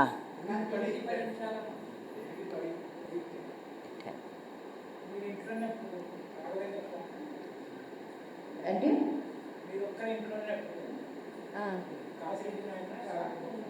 కాసిరెడ్డి నాయన వచ్చారు. మీకు అన్నీ తెలుసు, మళ్ళీ అడుగుతున్నాను నన్ను. కర్నూలులోనే కాసిరెడ్డి నాయన అంతకుముందు నాకు పరిచయం అయ్యారు. పరిచయం అయినప్పుడు, పరిచయం అంటే ఏం లేదు, నేను ఒక చోటుకి వెళ్ళాను, ఆయన క్యాంప్ వెళ్ళారు, ఇంట్లో జీప్ ఉండింది, ఆయన ఆ జీప్ తీసుకొని నేను కొంతమంది అంతా కలిసి అక్కడ మన గని ఉంది, ఆ గని దగ్గరికి వెళ్ళాను. అక్కడ ఏదో పాత గుడి ఉందన్నమాట, ఆ గుడిలో ధ్యానం చేసుకుందాంలే అని వెళ్ళాను. అందరం కలిసి వెళ్ళాము. సరే వెళ్ళాము, రాత్రి వచ్చేయాలని మా ప్రోగ్రాము. వెళ్ళాము, వెళ్ళేసరికి అక్కడ ఆ గుడి రెనోవేషన్ జరుగుతుంది, బాగు చేస్తున్నారు దాన్ని. అయితే 5:30 అయిపోయింది అప్పటికే సాయంత్రం. నేను జీపు దిగాను, దిగేసరికి అక్కడ ఉన్న వాళ్ళంతా వచ్చి, మంచి టైంలో వచ్చావమ్మా నువ్వు, స్వామి ఇక్కడే ఉన్నారు అన్నారు. ఆ స్వామి ఎవరో నాకు తెలియదు. వెళ్ళి చూసేసరికి నేను అది ధ్యానంలో ఏం చూశానో అదే ఆకారం, అది సేమ్ ఆకారము. కర్ర పట్టుకొని ఉన్నారు ఆయన. నేను చూసింది తెల్ల పంచి చెల్లలాల్చి, కానీ అక్కడ మాత్రం గళ్ళ లుంగి కట్టుకొని ఉన్నారు, అదే తేడా. ఆయన నాతో ఉండమ్మా నువ్వు అన్నారు. ఆ రోజు రాత్రంతా ఆయనతో ఉన్నాను, ఉండి అక్కడే కూర్చొని ధ్యానం చేసుకున్నాను. మా అమ్మాయి మా పిల్లలందరూ ఉన్నారు. ధ్యానం చేసుకొని మర్నాడు పొద్దున్న 3 గంటలకు ఆయన లేపించి స్నానం చేయించారు వాళ్ళు. అదంతా అయ్యాక రాత్రి నేను వెళ్ళిపోతానండి, నేను ఇంటికి వెళ్ళాలి అన్నాను ఆయనతోటి, స్వామితోటి. అంటే ఎందుకమ్మా ఇప్పుడు బయలుదేరుతావు, నాకెందుకమ్మా పని పెడతావు, ఇప్పుడు నువ్వు బయలుదేరావు వెళ్ళావు, ఇంకా ఇంటికి చేరేదాకా నేను నిన్ను చూసుకుంటా ఉండాలా, అంటే సరిగ్గా చేరావో లేదో, నాకెందుకు పని, ఇక్కడ ఉండొచ్చు కదా, పొద్దున్న వెళ్ళండి అన్నారు. సరే అని చెప్పి పొద్దున్న బయలుదేరి నా అడ్రస్సు, నా ఫోన్ లేదు సారీ, ఆ అడ్రస్సు, ఫోన్ నెంబర్ కూడా ఉంది, ఫోన్ కూడా తీసుకున్నారు. అప్పుడు ఎప్పుడు వస్తారు చెప్పలేదు నాకు, సడన్గా వచ్చేసారు అంతే ఒకరోజు. ఆయన వచ్చి అడుగు పెట్టారో లేదో ఇంటి నిండా జనం. అంటే ఆయన చూడ్డానికి వచ్చిన వాళ్ళు అనమాట వాళ్ళంతా. నాకా వంట చేయడానికి రాదు అంతమందికి, చిన్న గిన్నెలే ఉన్నాయి ఇంట్లో, మా ఇద్దరికి సరిపడా. మన గోధుమ రవ్వతో ఉప్మా చేశాను, 60-70 మంది తిన్నారు అంతే, 3 చేసిన వంట. ఆశ్చర్యం వేసింది. హోటల్లోకి వెళ్ళాము, సాంబార్ ఏమైనా దొరుకుతుందేమో పోనీ అదన్నా తెద్దామంటే ఎవరు సాంబార్ ఇవ్వాల, సాంబార్ కానీ అన్నం కానీ ఎవరు ఇవ్వాల. సరేనా ఉప్మా చేద్దామని చెప్పేసి అదే చేసాము. సగం ఉడకని అది నాకు బాధ వేసింది, అరే ఇది పెట్టాలా అన్నట్టు. కానీ ఎలా సరిపోయిందో, ప్రతి వాళ్ళు తిని వెళ్ళారు. అది జరిగింది.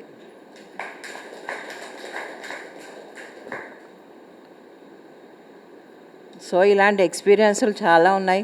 స్వర్ణామృతం చూస్తే అన్నీ తెలిసిపోతాయి మీకు.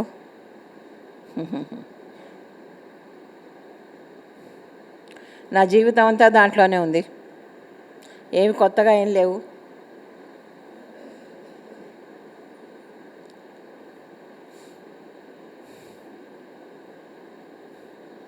ఇంకేంటి విశేషాలు? అంతా ఓకేనా? సార్కి చెప్పినట్టు చెప్తున్నాను, నాకు కూడా అంతా ఓకే. నేను అంటూ ఉంటాను, ఇలాగే చెప్తుంటే అది సార్కి వర్తిస్తుంది అయ్యా, నాకు నిజం చెప్పండి అనేదాన్ని. అంటే అంతా ఓకే అంటే నిజం కాదు, అది లోపల ఏదో ఉంటుంది. ఎందుకంటే ఎప్పుడు కూడా ఆయన దగ్గర ఓకే అని చెప్తారు, బయటకు వచ్చి అన్ని నిజాలు నాకు చెప్తారు. ఎందుకంటే ఆయనకి చెప్పడం ఇష్టం లేక, ఆయన కష్టపెట్టడం ఇష్టం లేక అందరూ అదే చేస్తారు. అవునమ్మా, అవును. మళ్ళీ ఆ తల్లి కోపడితే మాత్రం పడరు. సో అది బాగుండింది, జీవితం అంతా బాగుంది, ఇప్పుడు బాగుంది. ఇంత పెద్ద గొప్ప కుటుంబాన్ని ఇచ్చి వెళ్ళారు ఆయన. మరి అంతకంటే ఏమి ఇవ్వగలరు? ఆస్తి అవసరమా మనకి? ప్రేమ అవసరం. ఆయన ఎంతోమందికి ప్రేమ పంచారు కాబట్టే నువ్వు తిరిగి తీసుకో అని చెప్పి వెళ్ళిపోయారు. ఆ ప్రేమ నేను ఇచ్చాను, నువ్వు తిరిగి తీసుకో అని.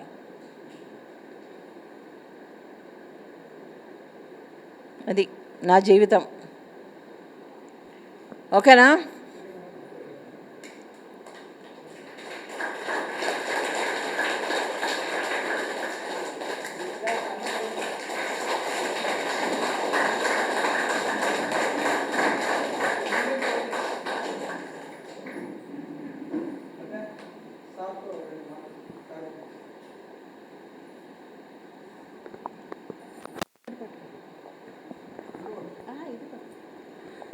2004లో బేతంచెర్లలో గురుగారికి బేతంచెర్ల క్లాస్ జరిగింది. ఇక్కడ నుంచి అప్పుడు సార్ కారు కూడా లేదు. మన పొద్దుటూరు నుంచి బేతంచెర్లకు వస్తే బేతంచెర్ల నుంచి హైదరాబాద్ పోవాలి. అప్పుడు ఇక్కడ నుంచి సార్ని డ్రాప్ చేయడానికి నేను జూనియర్ హరి కర్నూలులో మాస్టర్ ఉన్నాడు, ఇద్దరం వెళ్ళాం.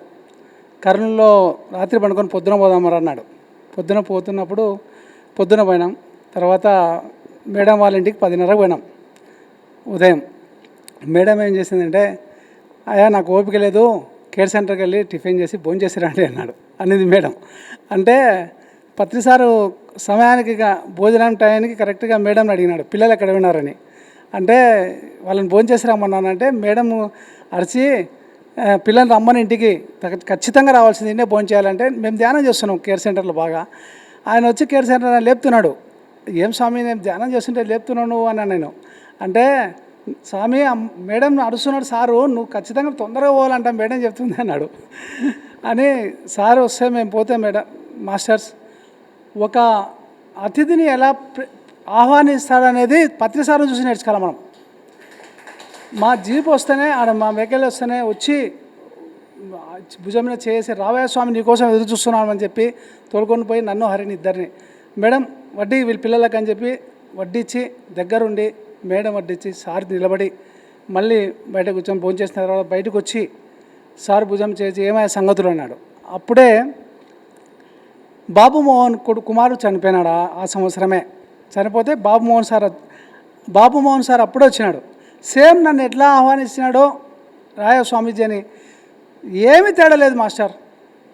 నిజంగా చెప్తున్న పాయింట్, గురువు దగ్గర ఎవ్వరు అస్సలు ఏం భేదమైనది ఉండదు. పత్రిక ఇప్పుడు చెప్పింది ఒక మాట, మమ్మల్ని ఎట్లా చూస్తారో మిమ్మల్ని ఎట్లా చూస్తారని 100% రైట్. ఈ ప్రపంచం అంతా ప్రేమ పంచినాడు సార్. ఈ ప్రపంచం అంతా నా గురువు అని ఎవరైనా అన్నప్పుడు నాకు చాలా బాధ అనిపిస్తుంటాడు. నా గురువు కూడా కదా ఆయన, ఈయనేది నా గురువు అంటున్నాడు. ఆంజనేయ శర్మ అన్నాడు ఒకసారి నా గురువు అన్నాడు, మా గురువు కాదా ఆయన. నిజంగా పత్రి మేడం ఏం చెప్తుంది ఇప్పుడు ఒకసారి ఫోటో చూసి అందరు చెప్తుంటారని, దాంట్లో నేను ఒకడిని. ఏమైనా కష్టం వస్తే సార్ చెప్తా, ఖచ్చితంగా అది 100% రైట్ అవుతుంది. అట్లా గురువు మనందరి ఎందుండి ఎవరు నా గురువు అన్న నా తండ్రి అనుకుంటాడో నా స్నేహితుడు అనుకుంటాడో ఖచ్చితంగా వారికి ఏ రూపం నీవు ఏమనుకుంటే అదే తదాస్తు, అంతే మాస్టర్. నిజంగా మన గురువు ద్వారా మనం ఏం నేర్చుకున్నామంటే అందరినీ సమానంగా ప్రేమించడం నేర్చుకున్నాం, నో కంప్లైంట్ నేర్చుకున్నాం. నిజంగా మొన్న ఒకసారి దాంట్లో ఇంటర్వ్యూలో సార్ మీరు ఎవరైనా క్షమిస్తారా అని అడిగినాడు. అంటే సార్ ఏమన్నాడంటే నేను మర్చిపోవడమే, క్షమించడం వరకు ఎందుకు, ఈరోజు మర్చిపోతా అన్నాడు. అట్లా మనం అందరం మర్చిపోవాలి అంతేగా. ఎప్పుడైనా ఎవరైనా కొంచెం ఒక మాట అన్నప్పుడు మర్చిపోవాలి మనం. మనం గురువు దగ్గర ఏం నేర్చుకున్నాం? బంగారు మాట నేర్చుకున్నాం మాస్టర్. ఇతరుల గురించి మేడం చక్కగా చెప్పింది, పత్రిసారి ఎన్నోసార్లు చెప్తారు ఇతరుల గురించి మనం మాట్లాడకూడదని. బంగారు బాట, మన మాట బంగారు బాట, ఈ రెండు అమూల్యమైన సందేశాలు. మనం పత్రిసారి నడక మనం నడుస్తే మనకు బంగారు బాటనే. పత్రిసారి ఏం చేసినాడు? ధ్యానం చేసి ధ్యాన ప్రచారం చేసినాడు. మనవంతుగా ఈ లోక కళ్యాణం కోసం పాటుపడుతూ మనకు చేతనంత వరకు ధ్యాన ప్రచారం చేస్తూ గురుగారి బాటలో మనం నడచాలని అందరూ మనసారా కోరుకుంటూ thank you master. Vote of thanks.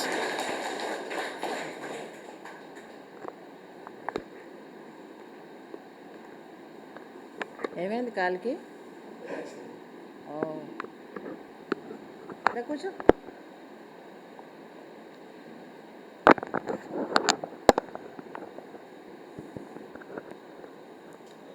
గురువుగారితో నాకు ఎంతో అనుబంధం.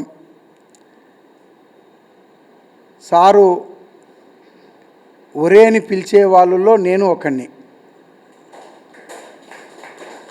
ఎక్కువ భాగం నన్ను ఒరే అని సంబోధించేవాడు. చివరి రోజుల్లో సార్తో ఒక చిన్న అనుభవం చెప్తాను నేను. మా కూతురు మ్యారేజ్ విషయం అది. అప్పుడు మా కూతురు డిగ్రీ అయిపోయింది. అయిపోయిన తర్వాత నేను సివిల్స్కి ప్రిపేర్ కావాలా, ఢిల్లీకి పంపించాలని చెప్పి నేను చెప్తూ ఉన్నా పాపతో. ఆ సందిగ్ధమైన పరిస్థితుల్లో పాప ఇక్కడికి వచ్చి ఇదే పిరమిడ్లో కూర్చొని ధ్యానం చేస్తూ ఉంది. ఆ రోజు పత్రిసార్ వస్తున్నాడు. పత్రిసార్కు మా పిల్లలు చిన్నప్పటి నుంచి తెలుసు, బాగా గుర్తుపడతాడు బాగా. పాప ధ్యానం చేసుకుంటూ, సార్ ఈరోజు మీరు వస్తున్నారు, నేను సివిల్స్ కోమని ఆయన చెప్తున్నాడు, నాకైతే ఇష్టం లేదు, నేను ఎంఎస్ చదవాలనుకుంటున్నాను, నాకు ఏదో ఒకటి చెప్పి వెళ్ళండి అని కూర్చొని ధ్యానం చేసింది. 15 నిమిషాల తర్వాత సార్ వచ్చాడు. అందరూ మనం ఇప్పటిదాకా మేడంని ఎట్లా రిసీవ్ చేసుకున్నామో అట్లా రిసీవ్ చేసుకున్నప్పుడు పాప మధ్యలో ఉంటే సార్ గుర్తించినాడు. ఇట్లా లాగినాడు. లాగి పాప కళ్ళల్లో కళ్ళు పెట్టి చూసినాడు. చూసి మ్యారేజ్ చేసుకోపో అన్నాడు. ఆ పాప ఒక్కొక్కదానికి తెలుసు, మాకు తెలియదు. సరే ఇంటికి వచ్చిన తర్వాత 3-4 రోజుల తర్వాత పాప చెప్పింది నాకు, డాడీ ఇట్లా సార్ ఇట్లా మ్యారేజ్ చేసుకోమన్నాడు డాడీ అనింది. సర్లేమ్మా, సార్కి అట్లా చెప్పింటే నేను ఆ నిర్ణయానికి కట్టుబడి ఉంటామా అని చెప్పా. తర్వాత సార్ గురించి ఎంక్వైరీ చేస్తే సార్ నార్త్ సైడ్ వెళ్ళిపోయాడు. 21 రోజు పోయాడు నార్త్ సైడు. సరే వచ్చిన తర్వాత వెళ్దామని చెప్పి ఒకరోజు ఫోన్ చేస్తే సార్ కడతాల్లో ఉన్నాడు, హైదరాబాద్ నుంచి కడతాలకు వస్తున్నాడని తెలిసింది. సరే అని చెప్పి డ్రైవర్ రాజుకు ఫోన్ చేసి నేను వస్తున్నానయ్యా అంటే ఓకే రాన్నా అన్నాడు. నేను పాప ఇద్దరం కలిసి బస్సులో వెళ్ళాం. జడ్చెల దగ్గరికి వెళ్ళిన తర్వాత డ్రైవర్ రాజుకు ఫోన్ చేశా. రాజు ఎక్కడున్నారు అంటే కర్తాలు వెళ్తున్నామన్నా, దారిలో ఉన్నామన్నాడు. అప్పుడు సారు ఫోన్ తీసుకున్నాడు అతనిది. ఎవరు అంటే చంద్ర, ఇట్లా బేదంచర ధ్యానం చంద్ర అంటే ఫోన్ తీసుకున్నాడు. ఏమయ్యా, ఏం విశేషాలు అన్నాడు. అంటే మిమ్మల్ని కలవడానికి వస్తున్నా సార్ అన్న. అమనగల్ వచ్చేసేవా, కలిసి భోంచేద్దామన్నాడు. ఓకే సార్ అన్న. అమనగల్లో ఒక పిరమిడ్ హౌస్ ఉంది, అక్కడికి వెళ్ళాం నేను పాప. అక్కడికి రాములోని ఒక ఆయన ఎంపీ కూడా వచ్చాడు ఆ రోజు. సారు లేటుగా వచ్చాడు 1 గంటకు. సారే నా జీవితంలో తినలే సన్న కాకరకాయలో మామూలు కాకరకాయలు కాదు, గుండు కాకరకాయలు ఉంటాయి, అవి మన ఏరియాలో దొరకవు. ఆ కాకరకాయ కర్రీ చేసి పెట్టాడు ఆ రోజు సారు. ఆ రోజు భోంచేసాం. భోంచేసిన తర్వాత దగ్గరికి పోతే, సార్ మీరు ఏదో పాపకు మ్యారేజ్ చేసుకోమని చెప్పారంట, ఏం చేయాలి సార్ నేను అన్నా. అంటే 2 ప్రయత్నించు అన్నాడు. అంటే మ్యారేజ్ ప్రపోజల్ చూడు, చదువు కొనసాగించు అన్నాడు. అంటే మళ్ళీ ఎట్లా ఎంఎస్ చదువుతానంటుంది పాప అంటే ఓకే ప్రొసీడ్ అన్నాడు. అని నా చేతిలో ఒక పుస్తకం పెట్టి గో బ్యాక్ అన్నాడు, వెళ్ళిపో అన్నాడు. వెంటనే వచ్చేసినాం. సరే ఒక 5-6 నెలల తర్వాత అనుకోకుండా మ్యారేజ్ ప్రపోజల్ వచ్చింది పాపకు. 2 సంబంధాలు ఒకేసారి వచ్చాయి.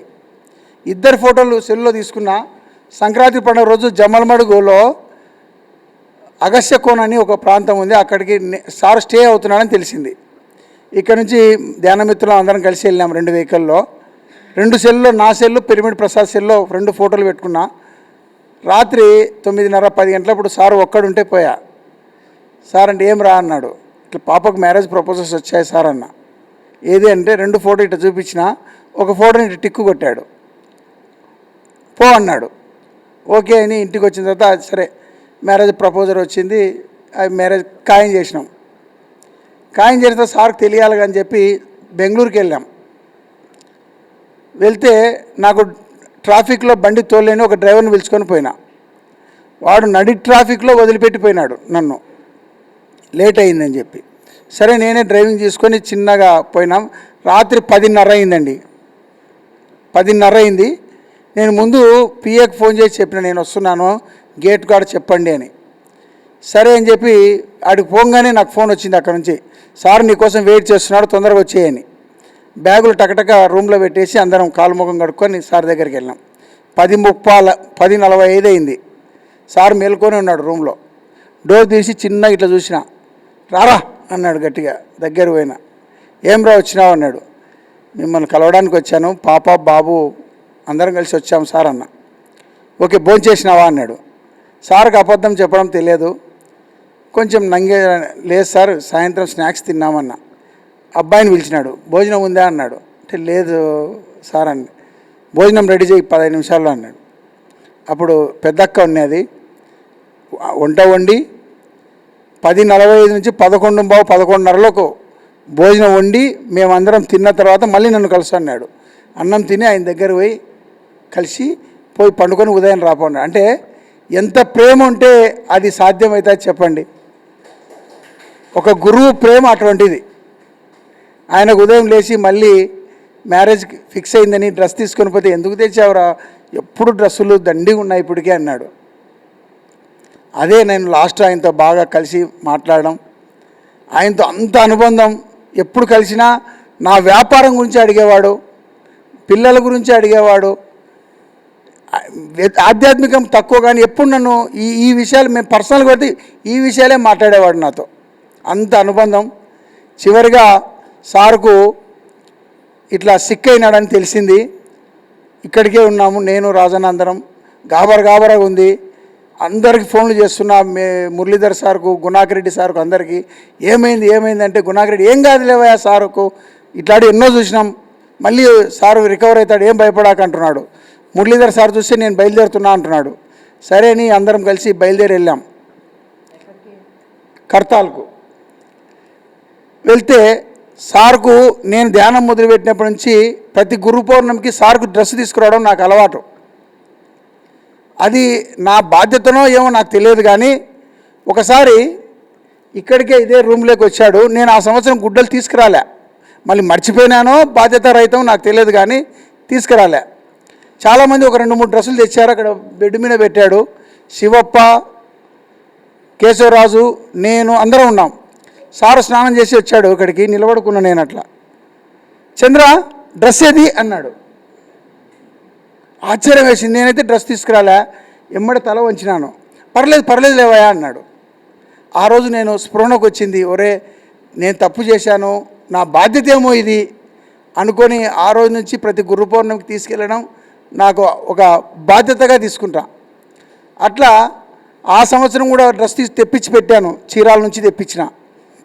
సార్ ఇక్కడికి రాలే, అది మెసేజ్ వచ్చింది సార్ ఇట్లున్నాడని. సరే మనం పోదామని ఆ డ్రెస్ కూడా తీసుకొని పోయినా కడతాలకు. అక్కడ చూసే పరిస్థితి సీరియస్గా ఉంది. దగ్గరకు పోయినాం, చూసాము, కన్నీళ్ళు ఆగలేదు నిజంగా. బయటకు వచ్చాం, కూర్చున్నాం, అమ్మని పలకరించి వచ్చాం. సాయంకాలం 5:30 గంటలప్పుడు సన్నగా వర్షం పడుతూ ఉంది. అప్పుడు నాకు స్పృహకు వచ్చింది, సార్కు సాయంత్రం అయింది కదా, ఏమైనా స్నానం చేపిస్తారేమో, డ్రెస్ తీసుకెళ్ళిపోదామో అనుకున్నా. అయినా అక్కడ మాధవి అని ఒక ఆమె ఉంటుంది, ఆమె లోపలికి రానివ్వడం లేదని తెలిసింది అని పోయి రిక్వెస్ట్ చేసినాను, అక్క ఇట్లా పని సార్ను చూస్తాను ఒక్క నిమిషం అంటే ఆమె కొంచెం విసుకొని చూసింది. వెంకట్ అని ఒక అబ్బాయి ఉండేవాడు లోపల. వెంకట్ ఏమైనా స్నానం చేపిస్తున్నారనైనా, సార్కు డ్రెస్ తెచ్చినాను అన్న అంటే అడుగుతానుండన్నా సార్ని అన్నాడు. పోయి ఆయన సార్ని అడిగినాడు, సార్ స్నానం చేస్తారా అని. ఆ సిచ్యువేషన్లో సార్ ఇట్లా అన్నాడు, అవునా స్నానం చేపిస్తామన్నాడు. ఒక్క నిమిషం వెంకట్ డ్రెస్ తీసుకొచ్చాను అన్న. తీసుకురాపోన్నా అన్నాడు. బురదలో ఉరుకులాడుకుంటూ పోయి కారులో ఎక్కడో ఉంటే తీసుకొచ్చా, స్నానం చేపించుకొచ్చినారు. డ్రెస్ ఇచ్చే చక్కగా డ్రెస్ వేసుకున్నాడు, మాకు దర్శనం ఇచ్చాడు. అంత చక్కగా నిజంగా నా బాధ్యతగా నేను గుర్తించాను. ఆ రోజు తెల్లవారుజామున మళ్ళీ రాజు ఫోన్ చేశాడు, అన్నా నువ్వు నైట్ మిస్ అయినావు రాన్నా అని. 4 గంటలకు నేను రాజన్న ఉరుకులు ఆడుకుంటూ పోయినాం. పోయి సార్కు సేవ చేసుకొని ఇట్లా ఉన్నాడు, ఇట్లా ఉన్న తల ఇట్లా తీశాడు, మాకెళ్ళి చూశాడు ఇట్లనే చక్కగా.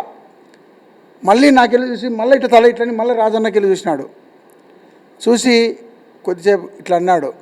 అప్పుడు ఇద్దరం లేచి ఆయన చుట్టూ 3 చుట్లు ప్రదక్షిణ చేసి ఆయనకు నమస్కారం చేసుకొని ఇద్దరం బయటకు వచ్చి సార్ పోయిస్తాను సార్ అని చెప్పాం. ఇట్లా అన్నాడు. అదే చివరి చూపు అయింది. ఒక తండ్రిగా నేను భావించాను ఆయన్ను. ఆయన దేహాన్ని కూడా మోయడం, ఆయనకు మట్టి ఇవ్వడం, ఆయన దేహం వదిలినాడని బాగా బాధతో నేను ఎన్నో అనుభూతులు లోనయ్యాను ఆయనకు. ప్రతి సంవత్సరం నా చివరి శ్వాస ఉన్నంత వరకు కూడా పత్రిసార్ బాటలోనే ప్రయాణిస్తానని, పయనింపజేయాలని ప్రార్థిస్తూ ఈ అవకాశం ఇచ్చినందుకు పత్రి మేడంకు కృతజ్ఞతలు. Thank you. రాజన్న ఒక మాట సార్తో మీకు చెప్పాలా?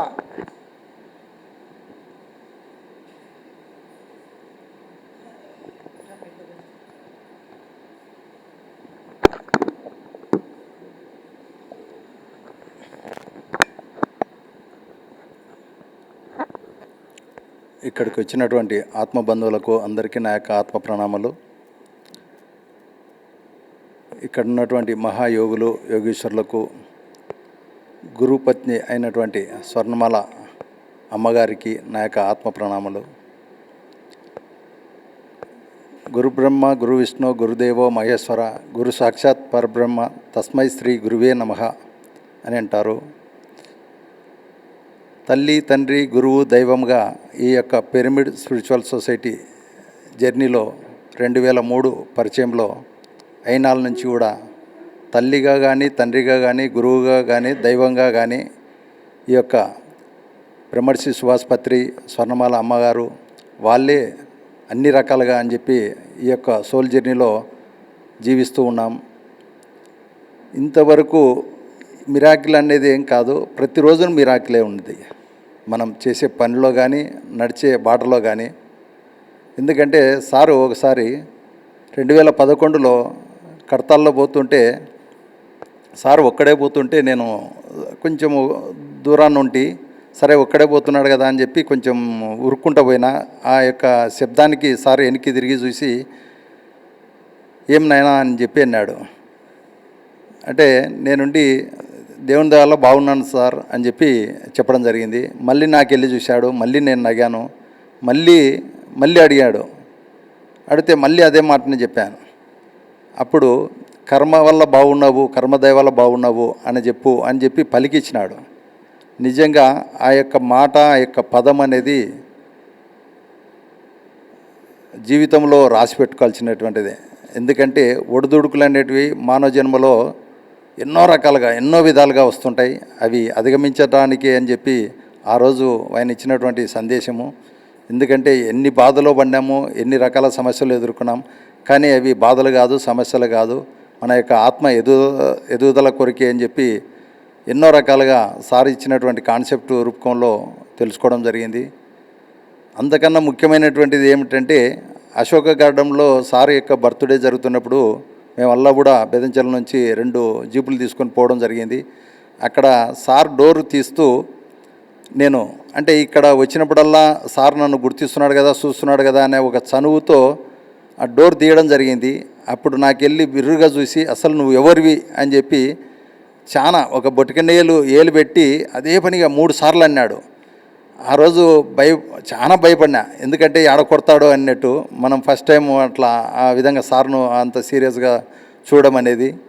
కానీ ఎందుకు ఇంత గుర్తించలేకపోయినాడు, బెదంచెలకు వస్తే పలకరిస్తాడు, పేరుతో పిలుస్తాడు అని చెప్పి ఈయనకి ఏమి చేస్తే బాగుంటుంది, ఏం చేస్తే ఇష్టపడతాడు అనేది ఒక చిన్న ఆలోచన మొదలైంది. ఆ ఆలోచనే ఈరోజు ఈ యొక్క బెదంచెల్లో ఇంతటి అద్భుతమైనటువంటి పిరమిడ్ నిర్మాణం తలపెట్టడము,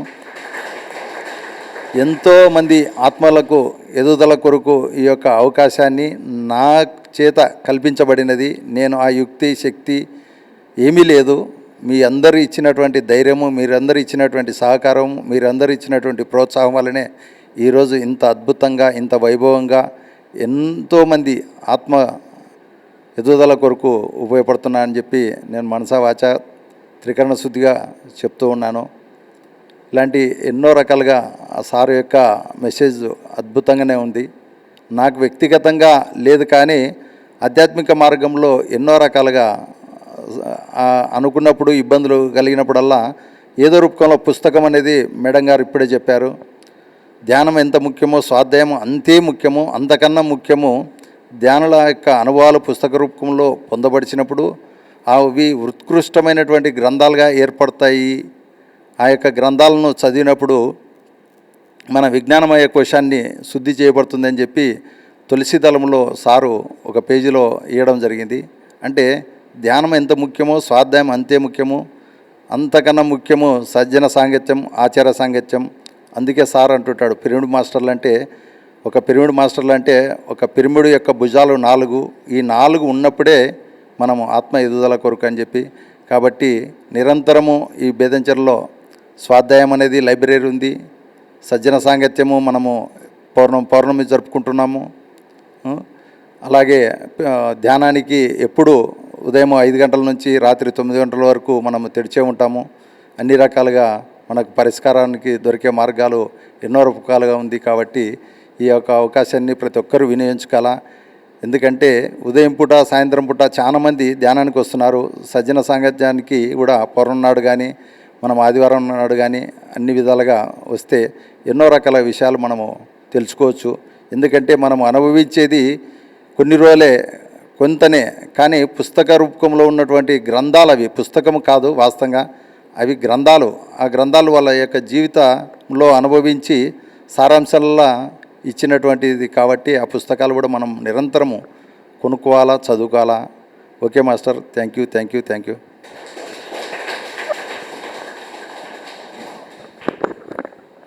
మేడం గారికి బేదంచెర్ల పిరమిడ్ సొసైటీ తరపున ఒక చిన్న విన్నపము. ప్రతి సంవత్సరం ఒక్కసారి మమ్మల్ని తట్టి లేపవలసిందిగా ప్రార్థిస్తున్నాము. సార్ యొక్క ఆనవాయితీని మీరు కంటిన్యూ చేయాలని మిమ్మల్ని ప్రార్థిస్తున్నాము.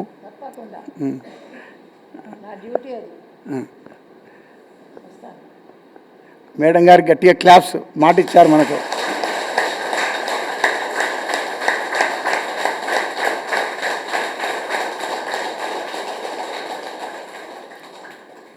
సారుకు బేదంచెర్ల పిరమిడ్ సొసైటీ అంటే చాలా అభిమానం మేడం.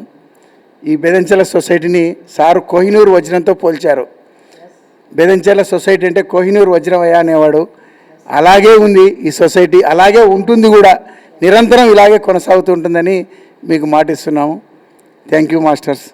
ఏ డిఫరెన్సెస్ లేకుండా హ్యాపీగా పనులు చేసుకోండి. ఏ డిఫరెన్సెస్ వద్దు, ఏ పవర్లో వద్దు, ఇది వద్దు. అందరూ ధ్యానులుగా మారాలి, మార్చాలి. ఇదే మన ధ్యేయం. కనుక నిజంగానే ఈ బేతంచెర్ల సొసైటీ అనేది చాలా ఇన్నోసెంట్గా కనిపిస్తుంది నాకు. చాలా అమాయకంగా కనిపిస్తుంది, ప్యూర్గా కనిపిస్తుంది. అందుకే నాకు చాలా ఇష్టం. ఆయనకి కూడా చాలా ఇష్టం, ఆయనకే చాలా ఇష్టం. ప్రతి సంవత్సరం తప్పకుండా వస్తాను, ఎలాగోలా వీలు చేసుకొని వస్తా.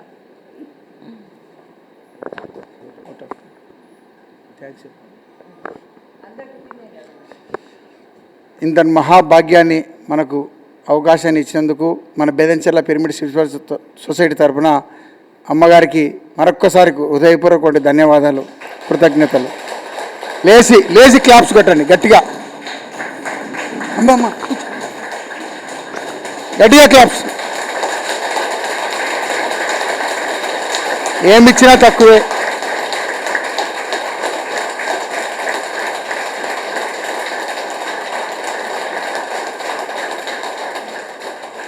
గట్టిగా గట్టిగా.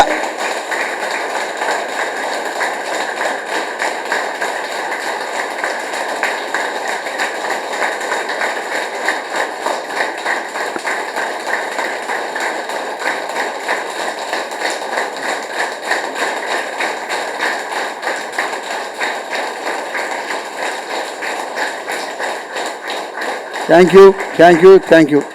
అందరూ ప్రసాద వితరణ ఉంది, అందరూ ప్రసాదం తీసుకొని వెళ్ళవలసిందిగా ప్రార్థన. తర్వాత చెప్పినాడు అనమాట. ఇక్కడ 41 రోజులు దాటి సాధకులు వస్తారు. వాళ్ళ కోసం మనకు చిన్న గుడిసే కానీ ఏది ఇంత వీలైతే అంత కట్టాలి.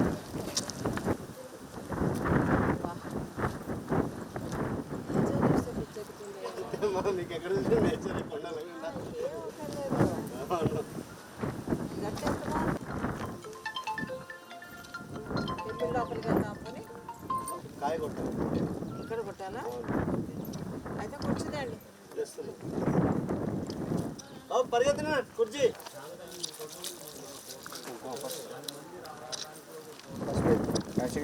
అవుందనా?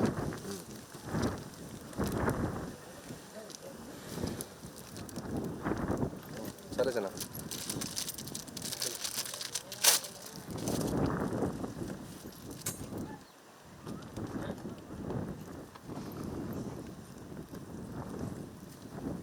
పెట్టాలి.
మట్టిలో మట్టి తెప్పించి మట్టి వేస్తాం.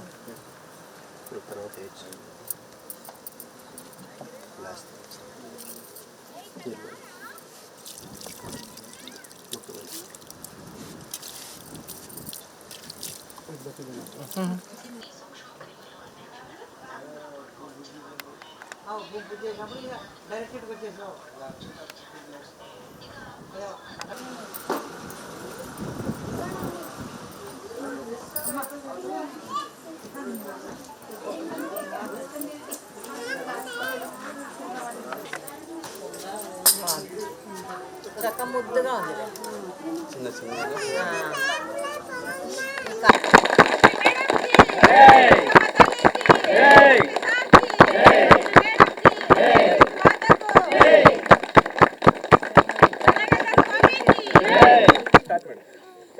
ఇవాళ చాలా మంచి రోజు. తొలి ఏకాదశి. కృష్ణాపురం వచ్చాను. పైన పిరమిడ్లో చాలా మంచి ధ్యానం జరిగింది. అక్కడ హాల్కి మనం భూమి పూజ కూడా చేసుకున్నాము. కింద కూడా అందరికీ భోజనాలు అది బాగా చేశారు. వసతి రూమ్ కూడా చాలా బాగుంది. చాలా ఆనందంగా ఉంది నేచరు. ఇవాల్టి రోజు అందరినీ ఇక్కడ కలవడం అనేది చాలా గొప్ప విషయం. ధ్యానుల్ని కలవాలంటే మంచి రోజులు అక్కర్లే, ప్రతిరోజు మంచి రోజే. కనుక అందరూ రండి ఇక్కడికి, మంచిగా ధ్యానం చేసుకోండి. రూమ్ అది వసతి బాగుంటుంది, భోజనాలు ఉంటాయి. ఎంతమంది వచ్చినా రాముడు అన్నం పెడతాడు. ఆయన తరఫున నేనే చెప్పేస్తున్నాను. Thank you very much. Thank you. మీరు చెప్పండి, 4 మాటలు చెప్పండి. కృష్ణాపురం ఒక పత్రిజీ గారి యొక్క డ్రీమ్ ప్రాజెక్ట్ ఇది. కర్నూలులో మదర్ పిరమిడ్ అయితే పత్రి సార్ దీన్ని ప్రత్యేకంగా ఎంచుకొని దీన్ని డెవలప్ చేసేదానికి అన్ని చోట్ల నుంచి మాస్టర్స్ అంతా వచ్చి ధ్యానం చేయాలని చెప్పినటువంటి ఒక మహాక్షేత్రం నన్ను అడిగితే, కొండ మీద మనకు పిరమిడ్ తయారు చేయబడింది, చాలా బాగుంది. ఇప్పుడు మేడం గారు ఈరోజు ఏకాదశి, తొలి ఏకాదశి సందర్భంగా రావడం, ధ్యానులందరినీ కలవడం, మేము సాక్షాత్తు లక్ష్మీనారాయణని దర్శనం చేసుకున్నంత ఒక హ్యాపీనెస్ మాకు కలిగినది. ఈ యొక్క ఏర్పాటు చేసినటువంటి కృష్ణాపురం పిరమిడ్ మాస్టర్లందరికీ, ముఖ్యంగా వెంకటరమణ గారికి, వాళ్ళ కుటుంబానికి అందరికీ థ్యాంక్స్. పత్రిజీ మేడంకు పాదాభివందనములు. ఈరోజు చాలా బాగా చక్కగా మేడం గారు రావడం అందరికీ చాలా ఆనందదాయకం. నమస్కారం.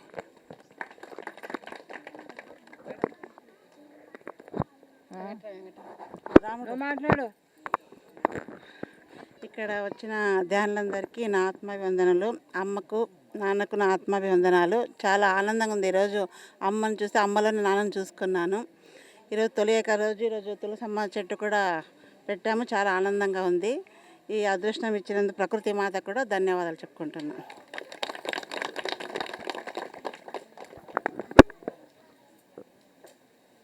చెప్పు, నీకు ఎలా ఉంది?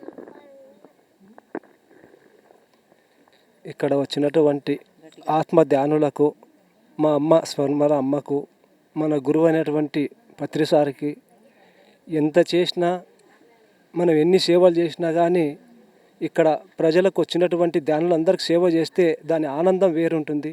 ధ్యానం చేస్తే లాభం ఏంది, ధ్యానం చేయకపోతే లాభం ఏంది. ధ్యానం చేయకముందు మా గ్రామంలో చిన్న ఒక బంకు పెట్టుకొని బతికేవాడిని.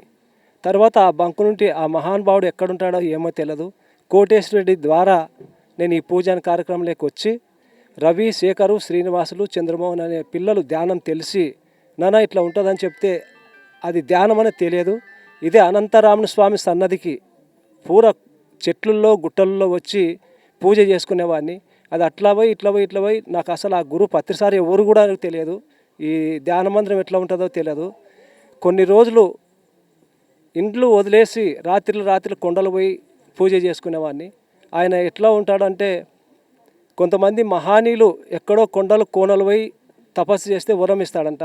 అట్లా కానీ నాకు తెలియకుండా నేను పూజ అనిపోయినందుకు ఆ మహానుభావుడు ఎక్కడుంటాడో ధ్యానంలోనే కనపడి ఈ పిరమిడ్ ఎక్కడ ఉంది, ఈ పిరమిడ్కి ఎంతమంది వస్తారు కట్టమని ఆ మహానుభావుడు వీటికి రావడం. కృష్ణాపురం గ్రామము 700 అడుగులు కొండ ఎక్కి, మెట్లు లేదు, ఏమి లేదు, దారి లేదు, తాగడానికి నీళ్లు లేవు, కూర్చోడానికి స్థలం లేనప్పట్లో కనీసం 3 కిలోమీటర్లు మా గ్రామంలో ఆడవాళ్ళు కాన్పు కావాలంటే కూడా మంచం మీద ఎత్తుకోపోయి అటువంటి రోడ్డు లేని స్థలంలో ఆ మహానుభావుడు కాలు పెట్టడము.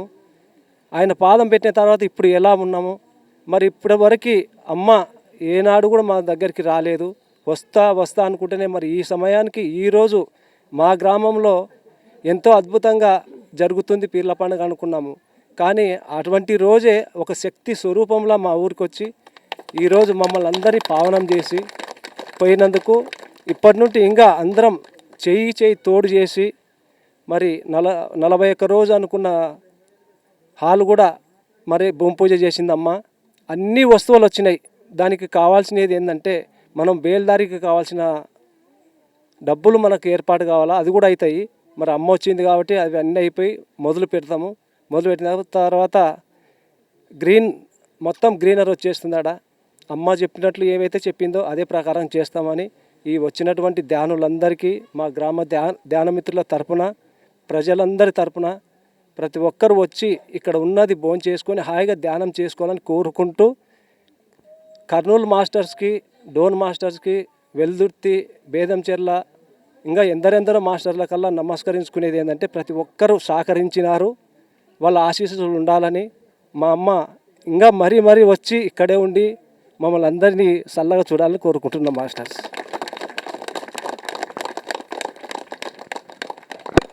Okay, thank you.